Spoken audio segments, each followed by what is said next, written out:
Labą dieną, vaikai. Šios dienos mūsų pamokėlės tema – paauglystės pokyčiai. Išsiaiškinsime, kokių problemų kyla dėl paauglystėje atsirandančių pokyčių. Senovės išminčiai byloja: kodėl aš vaikystėje negalvojau taip, kaip dabar?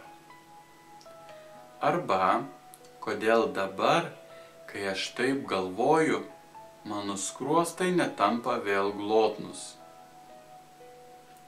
Paklausykime tekstų. Visi esame įsitikinę, kad turime kažką pastovaus, kas išlieka nepakitę mūsų jausmų, troškimų ir minčių sūkuryje. Esu įsitikinęs, kad aš esu pirmiausiai sau, tačiau esu ir kitiems. Aš esu aš, nes egzistuoju laike ir skiriuosi nuo kitų. Tikiu, kad esu toks pat, koks buvau vakar, net toks pat, koks buvau prieš 40 metų, maža to. Tikiu, kad toks būsiu, kol būsiu gyvas, o kai imsiu galvoti apie mirtį, vadinasi, atėjo manojo aš galas. Bet kaip galiu būti toks tikras, kad tebesu tas pats žmogus kaip 5 ar 6 metų vaikas, kuris taip skiriasi nuo manęs fiziškai ir dvasiškai? Gal tokį mano vientisumą gali paaiškinti atmintis? Bet tiesą sakant, aš užmiršau daugelį savo praėjusio gyvenimo pojūčių ir įvykių. Tarkime, kas nors rodo man mano nuotrauką darytą prieš keletą dešimtmečių vaikų šventėje, kurios visiškai neprisimenu. Žiūriu į nuotrauką ir patenkintas sakau: taip, čia aš. Nors visiškai viską užmiršau. Nors nieko neprisimenu, esu tikras, kad tada jaučiuosi taip pat, kaip jaučiuosi ir dabar. Ir kad tas jausmas niekada nebuvo dingęs. Mes nuolat laikome save tuo pačiu savimi laike. Tas pats reiškia, kad nors mes kasmet ir kasdien keičiamės, kažkas mumise išlieka nepakitę. Bet kaip ir kiek kartų turi pasikeisti daiktas, kad mes dar galėtume sakyti, kad jis toks, koks buvo, nors ir pasikeitęs. Jei sulūžta peilio geležtė ir aš ją pakeičiu kita, peilis lieka toks pat. Jis liks toks pat, jei pakeisiu jo rankeną.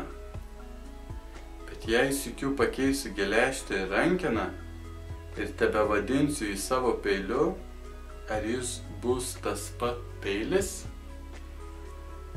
Kaip galiu būti toks tikras, kad manasis aš išliks ir rytoj, ir ateinančiais metais, kai vyksta tiek daug pokyčių?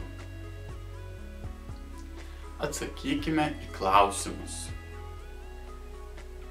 Ką galėtume vadinti tikruoju aš? Kaip suprantate, ką reiškia likti tuo pačiu savimi laike? Kaip manote, kas jums keičiantis, jumise išlieka nepakitę? Kas paauglystės laikotarpiu keičiasi ir kodėl turi keistis? Kokius klausimus kelia autorius? Pabandykite juos atsakyti. Paklausykime dar vieno teksto. Šiame amžiaus tarpsnyje ankstyvosios paauglystės nuo 11 metų dažniausiai keičiasi savojo aš sampratą. O tai skatina paauglį atsiriboti nuo šeimos ir ieškoti grupių, su kuriomis galėtų susitapatinti. Paauglio savęs vertinimas itin priklauso nuo bendramžių grupės pripažinimo. Paauglystėje keičiasi paauglio vertybės. Jos iš naujo įsisąmoninamos, o drauge mėginama numatyti gyvenimo tikslus. Paauglys palyginti su vaiku tampa jautresnis vidiniams savo išgyvenimams, todėl sparčiau kinta jo savimonė ir nors dar iki galo neišsiskleidusi, pradeda panašėti į suaugusiojo savimonę. Šios psichologinės permainos lengvai pastebimos iš to, kaip reaguojame į savo vardą, pavardę. Vaikui meilus mažybinis kreipimasis į jį tai yra tiesiog kreipimasis. Ankstyvojoje paauglystėje kreipimuisi suteikiama kita prasmė. Paauglys siekia, kad į jį būtų kreipiamasi pagarbiai. Pamastykite, kuo paauglys skiriasi nuo vaiko? Kaip manote, ar jūs pasikeitėte per metus? Kas jums pastaruoju metu svarbiausia? Kuo jums svarbi grupė, kuriai save priskiriate? Ačiū už pamąstymus. Šios dienos pamokėlė baigta. Nepamirškite atlikti užduočių pratybų sąsiuvinyje. Sėkmės darbuojantis ir iki pasimatymo.